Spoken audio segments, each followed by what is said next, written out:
एक राजा बहुत बड़ा प्रजापालक था। हमेशा प्रजा के हित में प्रयत्नशील रहता था।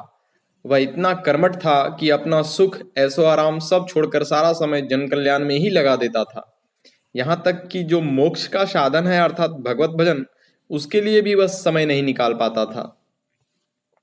एक सुबह राजा वन की तरफ भ्रमण करने के लिए जा रहा था कि उसे एक देव के दर्शन हुए।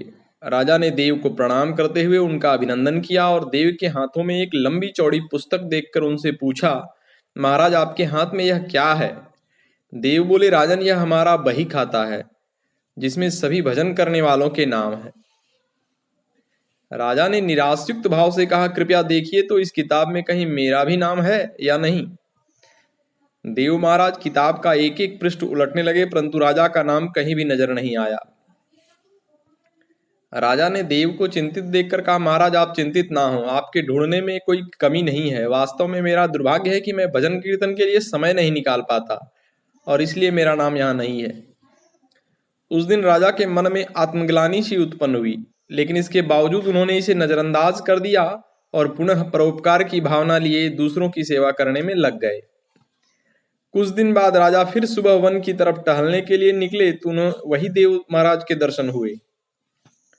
इस बार भी उनके हाथ में एक पुस्तक थी। इस पुस्तक के रंग और आकार में बहुत भेद था और यह पहली वाली पुस्तक से काफी छोटी भी थी। राजा ने फिर उन्हें प्रणाम करते हुए पूछा, महाराज आज कौन सा बही खाता अपने हाथों में लिया हुआ है? देव ने कहा, राजन आज के बही खाते में उन लोगों के नाम लिखा है जो ईश्वर को सबसे अधिक प्रिय है। राजा ने कहा, कितने भाग्यशाली होंगे वे लोग, निश्चित वे दिन रात भगवत भजन में लीन रहते होंगे। क्या इस पुस्तक में कोई मेरे राज्य का भी नागरिक है? देव महाराज ने बही खाता खोला और ये क्या, पहले पन्ने पर ही राजा का नाम था। राजा ने आश्चर्यचकित होकर पूछा, महाराज मेरा नाम इसमें कैसे लिखा हुआ है? मैं तो मंदिर भी कभी कभार ही जाता हूं। देव ने कहा, राजन इसमें आश्चर्य की क्या बात है? जो लोग निष्काम होकर संसार की सेवा करते हैं, जो लोग संसार के उपकार में अपना जीवन अर्पण करते हैं, जो लोग मुक्ति का लोभ भी त्याग कर प्रभु के निर्बल संतानों की सेवा सहायता में अपना योगदान देते हैं, उन त्यागी महापुरुषों का भजन स्वयं ईश्वर करता है। ऐ राजन तू मत पूछ कि तू पूजा पाठ नहीं करता, लोगों की सेवा कर तू असल में भगवान की ही पूजा करता है। परोपकार और निस्वार्थ लोक सेवा किसी भी उपासना से बढ़कर है। देव ने वेदों का उदाहरण देते हुए कहा, कुर्वन्नवेह कर्माणि जिजीविषते शतम समाह एवं त्वयि नान्यथोस्ति न कर्म लिप्यते नरे।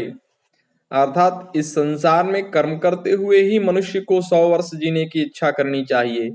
हे मानव, तेरे लिए इस प्रकार का ही विधान है, इससे भिन्न किसी और प्रकार का नहीं है। इस प्रकार कर्म करते हुए ही जीने की इच्छा करने से मनुष्य में कर्म का लेप नहीं होता। राजन भगवान दीन दयाल हैं, उन्हें खुशामद नहीं भाती बल्कि आचरण भाता है।